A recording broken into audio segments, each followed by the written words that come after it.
দরজায় কড়া নাড়ছে আরও এক ফিফা বিশ্বকাপ। ডিফেন্ডিং চ্যাম্পিয়ন আর্জেন্টিনাকে নিয়ে দর্শকদের আগ্রহের শেষ নেই। নিজের শেষ বিশ্বকাপ খেলার অপেক্ষায় থাকা লিওনেল মেসির দিকেও তাকিয়ে ফ্যানরা। ২০২২ সালে কাতারে পরম আরাধ্যের ট্রফিটা ছুঁয়ে ফুটবল ক্যারিয়ারকে যেন পূর্ণতা দিয়েছেন LM10। অনেকের মতে আগেরবারের মতো শিরোপার তৃষ্ণা এবার নেই আলবিসেলেস্তেদের। শক্তিমত্তা, ফর্ম সবকিছু বিবেচনায় নিয়ে মেসিও মানছেন বাস্তবতা। স্প্যানিশ এক শোতে এবারের বিশ্বকাপ নিয়ে খোলামেলা কথা বলেছেন আর্জেন্টিনিয়ান সুপারস্টার।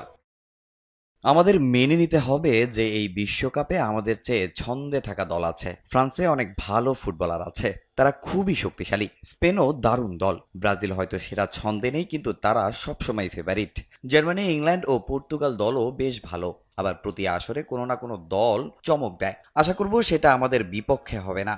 আর্জেন্টিনার পাশাপাশি এবার ব্রাজিলকে নিয়েও আলোচনা বেশি। হেক্সা মিশনে বারবার ব্যর্থ দলটার কোচ হিসেবে আছেন কার্লো অ্যানচেলোত্তি। এই দলে নেইমারকে রাখা হবে কিনা তা এখনও নিশ্চিত নয়। ইনজুরির সঙ্গে তার লড়াইটা যে দীর্ঘ সময়ের। যদিও বন্ধু greatest show on earth miss করুক তা কোনোভাবে চান না লিও।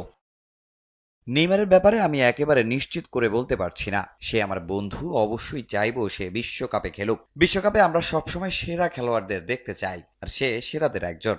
খেলোয়াড়ি ক্যারিয়ারে লম্বা সময় আলোচনা শুনতে হয়েছে কে সেরা, তিনি নাকি রোনালদো। এতদিন পেরিয়ে গেলেও যে কোনো সাক্ষাৎকারে এই প্রশ্ন অবধারিত। তবে মেসি এতে মোটেও বিরক্ত হন না, বরং সোনালী অতীত মনে করে আনন্দই পান। ফুটবলে এটা স্বাভাবিক। সে রিয়াল মাদ্রিদে ছিল আর আমি বার্সেলোনায়, দুই চির প্রতিদ্বন্দ্বী দল। আমরা নিজেদের দলকে ট্রফি জেতাতে লড়াই করেছি। দর্শকরা সবসময় একজনের সঙ্গে আরেকজনের তুলনা পছন্দ করে। আমাদের প্রতিদ্বন্দ্বিতা খেলার মধ্যে সীমাবদ্ধ ছিল। দুজনই সাফল্য পাওয়ায় যা হয়তো আরো উপভোগ্য হয়েছে। আমাদের সেরকম বন্ধুত্ব ছিল না, কারণ খুব অল্পই দেখা হতো, হয়তো ম্যাচে বা অ্যাওয়ার্ড প্রোগ্রামে। তবে সম্পর্ক সবসময় ভালো ছিল। আমাদের মাঠের প্রতিদ্বন্দ্বিতা ছিল এক কথায় অসাধারণ। সাক্ষাৎকারে উঠে এসেছে নিউ জেনারেশন ফুটবলারদের কথাও, যেখানে তার প্রিয় লামিন ইয়ামাল। ফুটবলে একটা নতুন প্রজন্ম এসেছে যাদের সামনে অনেক বছর রয়েছে। তবে সবার মধ্য থেকে যদি একজনকে বেছে নিতে হয়, আমি লামিন ইয়ামালকে নেব। এই মুহূর্তে সেই সেরা। বিশ্বকাপে গত আসরে সৌদি আরবের বিপক্ষে হেরে শুরুতেই ধাক্কা খেয়েছিল আর্জেন্টিনা। এবার সেটা আর হতে দেবে না মেসির দল। তবে ৪৮ দলের টুর্নামেন্টে চ্যালেঞ্জ অনেক বেশি। নিজেদের প্রমাণের অপেক্ষায় থাকবে অনেক দলই, চ্যালেঞ্জ জানাবে জায়ান্টদের।